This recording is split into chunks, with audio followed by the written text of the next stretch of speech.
Our company for their project proposal is Staples. The first Staples store opened on May 1st, 1986 in Brighton, Massachusetts. It was co-founded by Leo Kahn and Thomas Stenberg.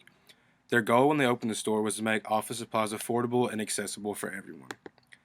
It was actually Thomas Stenberg's idea when on July 4th weekend in 1985, he was writing a business proposal and his typewriter broke.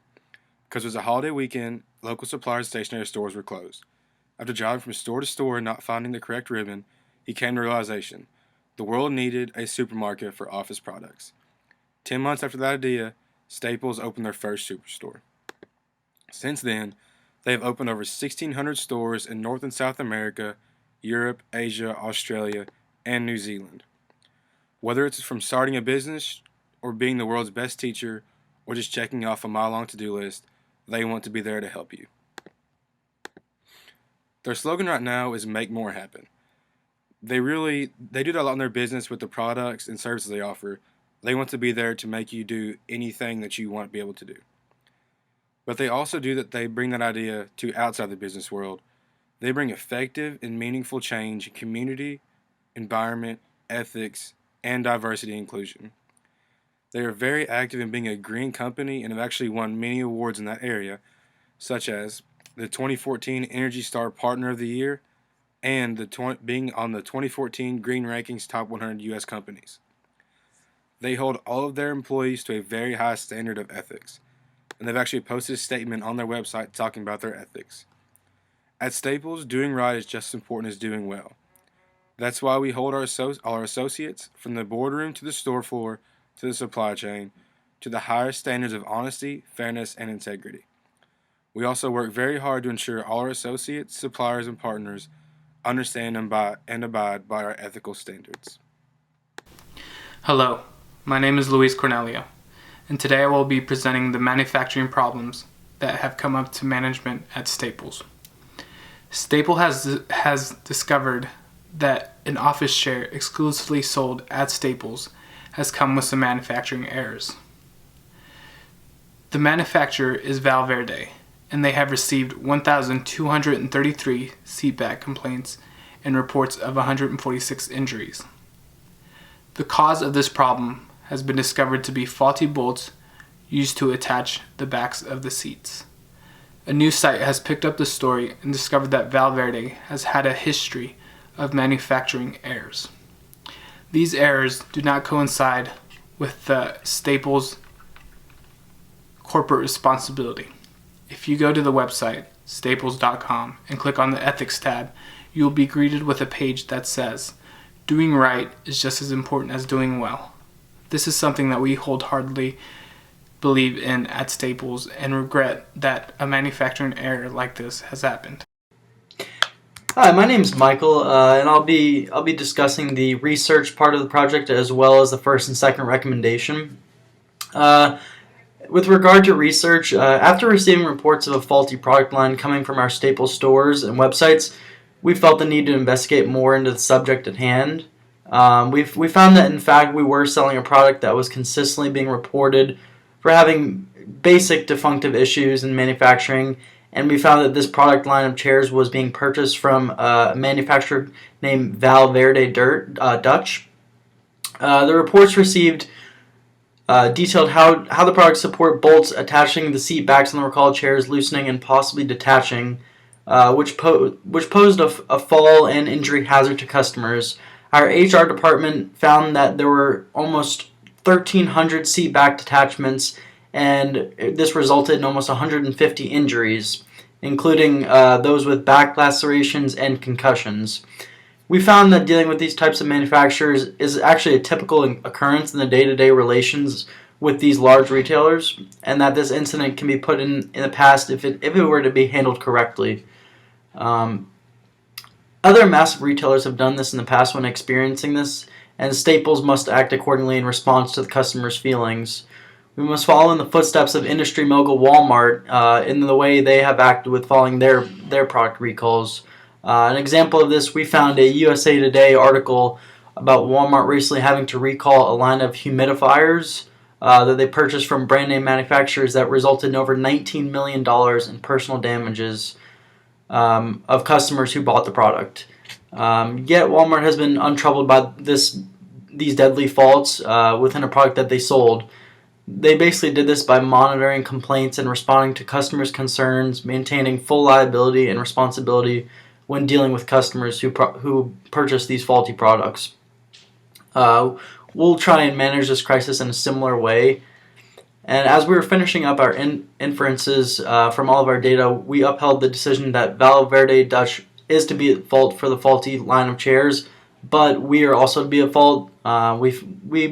We found that Staples has taken initiatives with regard to their corporate social responsibility, and we feel that Staples should also have to share in the fault for continuing to sell the chairs with manufacturing or malfunctioning parts. As for our first recommendation, it is to completely remove Valverde Dutch chairs from our stores and stop any future sales of the product from happening. We feel that this decision will keep consumers safe and out of harm's way. We think producing a new and improved product line after intense safety testing would be a great way to give us a chance to show consumers what Staples truly is at its core, which is just a top-of-the-line company with safe and unique products. There are several costs to this solution, but we feel that the benefits strongly outweigh these costs. The possibility of losing future business with Valverde Dutch due to the abandonment of their product could be vital to Staples, but we feel that it is crucial to get rid of any possibility of a faulty product line, something that may harm our consumers. We would also need to take on the cost of those chairs that have not been sold yet and will not be sold in the future due to their unsafe nature.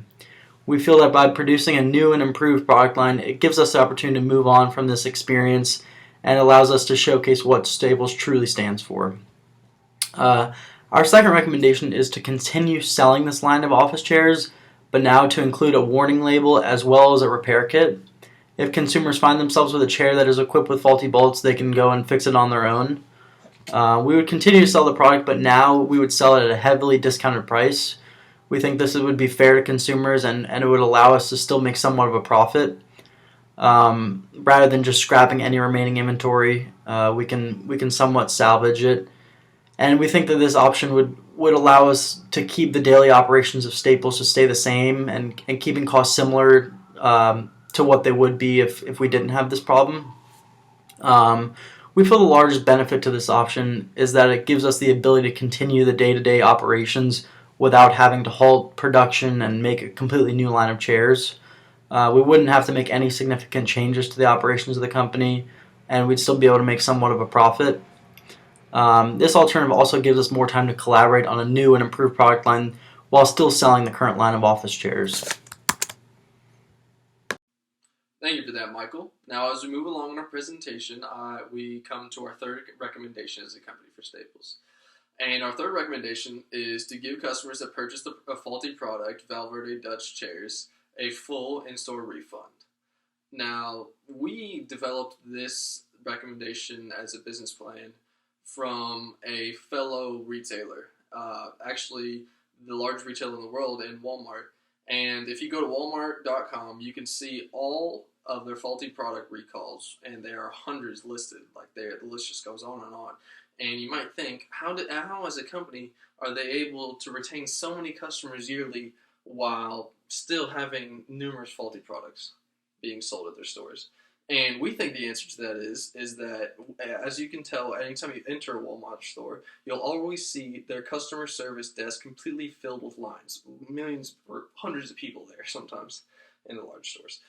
And that's because all of the loyal customers from Walmart know that anytime they buy a faulty product from the store or the retailer, that they're going to be able to get their money back or a refund or some kind of transaction that will make it whole again. And we want to follow in some similar steps like that. Now, to every business implementation, there's always benefits and there's costs that come along with that. And we would like to hit on the opportunity costs that come along with both, or with this recommendation. And the first benefit that comes along with this recommendation is it helps save company image. Now, for our customers who know us or have ever been online on our website, they know that we keep our relationship with the customers at the very highest peak or very highest level of responsibility for us. And we always want to make sure that we're doing right by them and earning their business. And the second benefit to this recommendation is that it'll retain old customers as well, because the old customers who have been loyal to us and have purchased products in the past will not get discouraged if they ever happen to run into a faulty product that has been sold by us, and will know that they will be able to get their full refund or a full replacement of the product that they actually wanted. And lastly, it'll put faith in new customers that think about purchasing from Staples online or Staples on the store, because those customers will know that if they buy a product that happens to be faulty, that they actually wanted, that they'll be able to come in and get a new product free of charge that'll be a replacement of better quality. But of course, there's also costs that come along with this recommendation. And we as a company know that whenever we are wrong, whenever we sell bad products that can potentially be liable for customers, put them in injury-prone situations, or just anything that will dissatisfy them, and we have to pay our dues. And we know that, so this is one of the ways that we will accept the opportunity cost of having to give up the lost revenue for this new product to get to get a new product into the customer's hands, so that they feel whole again from buying their faulty product and maybe having liable damage from them. Along with the 3 recommendations that we are hoping to enact, we will be launching a social media campaign using 4 of the 21 most important social media sites according to socialmediatoday.com. We will use these platforms in order to spread awareness of the recalled chairs and show how to submit a claim. This will help those who are not aware of the recall and hopefully make some people aware of the faulty chairs before they malfunction on them. This will also help us weed out the unlegitimate claims and be able to help those who truly need our customer service. We hope that by putting these announcements and apologies on social media, we can begin to repair any ill will towards Staples that has come because of this situation. And we move on to our corporate responsibility, because overall, this whole presentation is about how we as a company care for our customers and how we care about the people in general. And as you can see right here on this image is the NASDAQ 500 for the year of our company stock. And as there's a little fluctuation because of the recall and maybe other qualitative factors that aren't listed on here, our prices fluctuated, and this is a direct representation of our company. And as you can see, it's now gaining its way back up because we are taking steps like this to make sure that we earn the customer's business and that we are fully able to provide them with everything they need. And moving forward, we just want to continue to have good ethical standards to make sure that we're doing everything we can to keep our customers satisfied. And part of that is taking recommendations like this, either completely repairing a customer's product in store, giving them the knowledge of how to repair it themselves and a discount, or just fully reimbursing them for faulty products and giving them an exchange for something that isn't faulty. And with steps like this, we continue to make more happen by being the leaders of the office suppliers for associates, local communities, and even the planet. And this is the conclusion of our presentation. And Luis, Cody, Michael, and I thank you for tuning in with us today. And I hope you guys have a great day.